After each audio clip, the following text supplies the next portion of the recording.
Corette, and I am going to show you the resources that you can use for your Women in the Bible project. Remember, whenever we look for resources on the Mount Carmel Library webpage, we always start at mcacubs.com and we go to Students, Current Students, and then we scroll down a little bit and we click on the MCA Library. This is our MCA Library homepage. We're going to come over to the left-hand side. We're going to hover our cursor over religion, and we're going to click on Women of the Bible. Do not click on citations yet. I'm going to show you that after. You want to focus on Women of the Bible. So here is the page for Women of the Bible. Normally, when you would do this project, we would have a set of books that would be in your classroom for you to use, and you would use the index to find your woman's name in the books. Unfortunately, because of COVID, we cannot have everyone touching the books. So we have copied the articles that will help you, and your teacher should either have copies or scans of those articles for you. So that's about books. Another type of source that you can use are the databases. You're going to either use Gale Biography in Context or High School.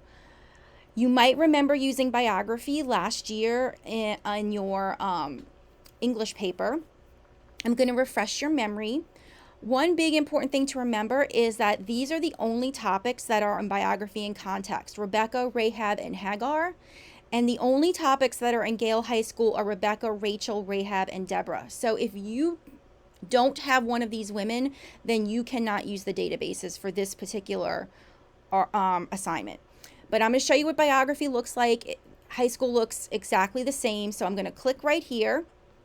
If you do this at home, you will need a password. Your teacher will have the password.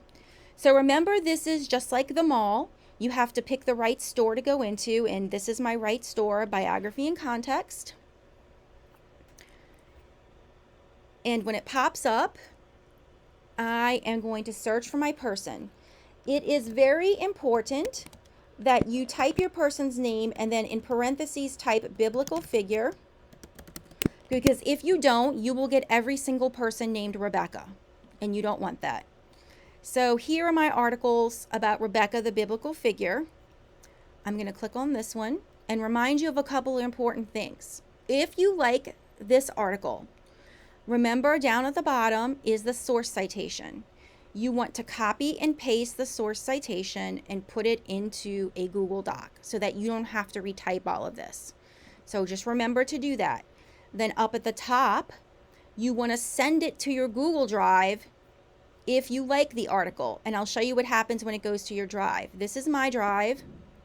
This is an article I looked at today from Biography and Context. It may put it up here in quick access, but it will also create a folder, and it may put it in the folder. And in this case, this is where all of my articles that I've looked up for Biography and Context are. So it may be in one of two places in your drive. But don't forget to send it to your drive, copy and paste that citation, and this is where you print. So 3 important things in Gale if you like an article. Print it if you need to, send it to your Google Drive, and copy and paste the citation down at the bottom. And remember to search by biblical figure. That's the important things about the database. But remember, only a few of us can actually use the database.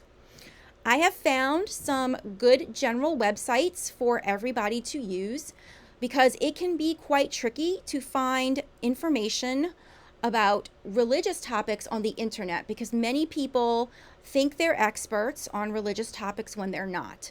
So I'm going to start with Bible Gateway. So here is Bible Gateway.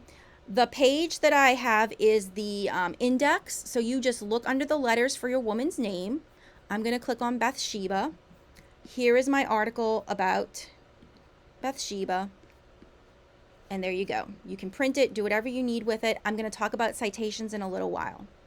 The other website I found for you is called the Jewish Virtual Library, and I have it opened to the page where you search, and I am going to search for Bathsheba. And sometimes you might have to scroll a little to find your person's name, but in this case, she's right up here at the top. And so here is my article about Bathsheba. Again, I'm going to talk about citations in a second. This is not the citation for it, and neither is this. I'm going to talk about the citation in a minute.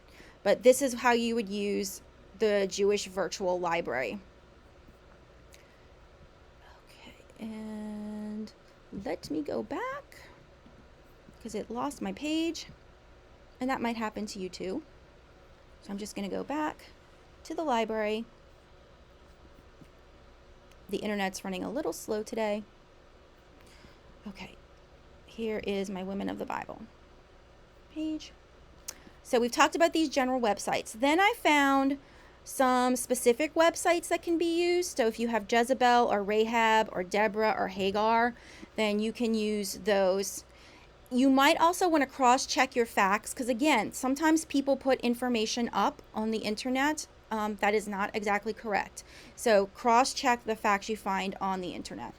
So citations, next thing. If you hover your cursor over religion, you put your cursor here over Women of the Bible, I have a citation help page for you. So many of you are going to get copies or scans out of a book called All the Women of the Bible by Edith Dean. It is normally, we call it the Blue Book. Almost everybody will use it. So I have given you the citation for All the Women of the Bible by Edith Dean. And the only thing you need to put in here that's different is the pages that you use. Everything else you can just copy or type. If you use the online Bible from the United States Conference of Catholic Bishops, this is the citation for that, and all you need to do is put in the date that you access it, so you change what's in red. We have a set of Catholic encyclopedias up here in the library, which has a few of the women in it, so if you feel like you need more information and you want to use the Catholic encyclopedia, you can come to the library, but this is the citation for that. For the other books and the copies and scans that we give you, we're going to give you copies of the title pages, and this is how you do a book citation. And I gave you an example of how to do a book citation. So again, if you need help with the citations, you can always come up to us at the library and we will help you. Citing a website is a little bit more tricky. You need the author's first and last name if there is one. And in this case, this is my author right here of this particular web page. And so I would do Don's, Beth, period. Remember, it's always last name, first name. And then you put your article title in quotes. In this case, it's Native American Catholics, We Believe in One God, and I put that in quotes. Then you're going to do the website title. The website title is usually at the left-hand corner of the top. In this case, it's the Clarion Herald, and that's italicized. And then you find the publisher. The publisher is usually down at the bottom. I'm going to show you the example from Bathsheba. So in this case, I don't have an author. I'm going to do this in quotes, and this is my website title. My publisher is all the way down here, usually by the copyright date, and it's the American Israeli Cooperative Enterprise. So that's what I would put for my publisher in that case. In this case, it's Clarion Herald Publishing. And then I have a comma and I put the URL of my page. So it's important while you're searching on the internet, if you find a page you like, that you come up here and you copy and you paste that citation onto a Google Doc. You can use the same Google Doc that you would use for your citations later on. But it's important that you get that URL. And then you put the date you accessed it. So accessed this particular date. Again, if you need help with citations, we'll help you in the library. If you're going to use the Jewish Virtual Library page, this page with Bathsheba on it, I have helped you with the citation. You only have to change what's in red. So it would be your article title, the URL, or the address of the web page, and the date you looked at it. So again, I would change Deborah, I would change this, and I would change the date you looked at it. For the Bible Gateway, I've done the same thing. I've told you to change the things that are in red. So the article title, you keep everything else. You need the URL and the date you accessed it. And you always type out accessed 21 Aug for August 2020, or it would be SCPT for September. And that's basically all the helps that you need for citations. You can always come see us, again, if you need help with any part of this project or with citations. This page stays up on the library. It's 24/7 available to you. And that's about it. Again, if you have any questions or you need help, come see us. Thank you.